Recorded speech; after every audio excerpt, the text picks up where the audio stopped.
అమరావతిలో మరొక ప్రతిష్టాత్మక సంస్థ హాస్పిటాలిటీకి సంబంధించినటువంటి అధునాతన హోటల్ నిర్మాణానికి అంకురార్పణ చేసింది. మ్యారియట్ గ్రూప్‌కి సంబంధించినటువంటి ఈ సంస్థ ఆల్రెడీ గతంలోనే భూమి కేటాయింపు జరిగింది. ఇప్పుడు లింగాయపాలెంలో 2 ఎకరాల విస్తీర్ణంలో ఒక బ్రహ్మాండమైనటువంటి 4 స్టార్ హోటల్ నిర్మాణానికి భూమి పూజ కార్యక్రమం చేసింది. ఒకసారి దాని డీటెయిల్స్ మనం చూద్దాం. కోర్ట్‌యార్డ్ బై మ్యారియట్ ఈ స్లోగన్‌తో, ఈ బ్రాండ్‌తో అమరావతిలో 4 స్టార్ హోటల్ ఏర్పాటు కాబోతుంది. ఒక 150 గదుల నిర్మాణ ప్రణాళిక అనమాట. దానికి సంబంధించి భూమి పూజ కార్యక్రమం జరిగింది. ఇక్కడ చూస్తే కనుక ప్రజాప్రతినిధులు శ్రావణ్ కుమార్ అక్కడ ఎమ్మెల్యే, లోకల్ ఎమ్మెల్యే, ఆయన భూమి పూజ కార్యక్రమం చేశారు. అలానే ఈ గ్రూప్‌కి కేటాయించినటువంటి భూమిని చూస్తే ఇది లింగాయపాలెంలో southern globe hotels and resorts private limited అనేటువంటి పేరుతో ఈ కంపెనీ ఏర్పాటైంది. దీనికి 2 ఎకరాల భూమిని కేటాయించారు. సుమారుగా 140 కోట్ల రూపాయల పెట్టుబడి, ఒక 300 మందికి ఈ ఉపాధి మార్గాన్ని చూపించేటువంటి ప్రాజెక్ట్ కాబోతుంది. 300 జాబ్స్ క్రియేట్ అవుతున్నాయి అన్నమాట. సో ఇక్కడ 150 రూమ్ల స్పెషల్ 4 స్టార్ హోటల్ ఎమ్యూనిటీస్ ఉండేటువంటి వ్యవస్థ ఏర్పాటవుతుంది. మంచి కన్వెన్షన్ సెంటర్ తరహాలో అక్కడ ఉండేటువంటి బ్యాంకెట్ హాల్స్, ప్రత్యేకమైనటువంటి వసతులు, సదుపాయాలు ఇవన్నీ కూడా అంతర్జాతీయ స్థాయికి ఏమాత్రం తగ్గకుండా డిజైన్ చేస్తున్నారు.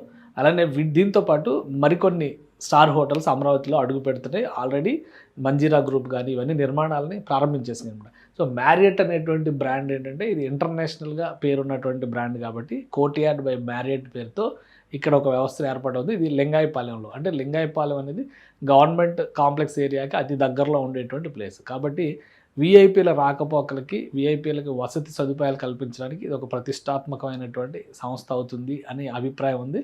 ఇది 2029 నాటికి పూర్తి చేసి ఆక్యుపెన్సీ ఇచ్చే దిశగా అడుగులు వేయాలని చెప్పని భావిస్తుంది.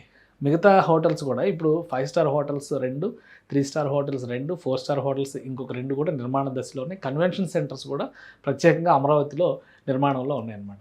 సో ఒక 2 ఏళ్ళు గడిచేసరికి అమరావతిలోనే హాస్పిటాలిటీ అందుబాటులోకి వచ్చేలాగా ఈ ప్రైవేట్ సంస్థలన్నీ కూడా ప్రయత్నాలు చేస్తున్నాయి. ఆ దిశగా వీటిని ప్రోత్సహిస్తూ రాష్ట్ర ప్రభుత్వం కావాల్సినటువంటి సదుపాయాలు, ఆ మార్గంలో చేయాల్సినటువంటి డెవలప్మెంట్, ముఖ్యంగా ఇన్ఫ్రాస్ట్రక్చర్ డెవలప్మెంట్ చేసేటువంటి బాధ్యతని ఏపీ సిఆర్డీఏకి, అటు అమరావతి డెవలప్మెంట్ కార్పొరేషన్ లిమిటెడ్కి అప్పగించింది. సో ఇప్పుడు ఆల్మోస్ట్ అన్ని ఆపరేషన్స్లో, అంటే ఇక్కడ ఉన్నటువంటి అలాట్మెంట్ అయినటువంటి హోటల్ ల్యాండ్స్కేప్స్ అన్నిటిలో కూడా ఆపరేషన్స్ మొదలైనాయి. కార్యకలాపాలు అంటే నిర్మాణ కార్యకలాపాలు మొదలైనాయి. 2 నుంచి 3 ఏళ్ల లోపు 2028లో ప్రారంభోత్సవాలు మొదలవుతాయి. 2029 వరకు ఒక్కొక్కటిగా ఇవన్నీ కూడా వినియోగంలోకి వచ్చేటువంటి అవకాశాలు ఉంటాయి. అంటే 2 ఏళ్లలో అమరావతిలో పెద్ద ఎత్తున యాక్టివిటీ ఉంటుంది.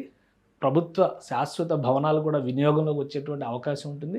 దానికి తగ్గట్టుగా అక్కడ వసతుల కల్పన కూడా జరిగే అవకాశం కనిపిస్తుంది. సో మ్యారియట్ గ్రూప్ ఎంట్రీ అనేది, అక్కడ ఆపరేషన్స్ మొదలు పెట్టడం అనేది ఒక శుభసూచకంగానే చూడాలి.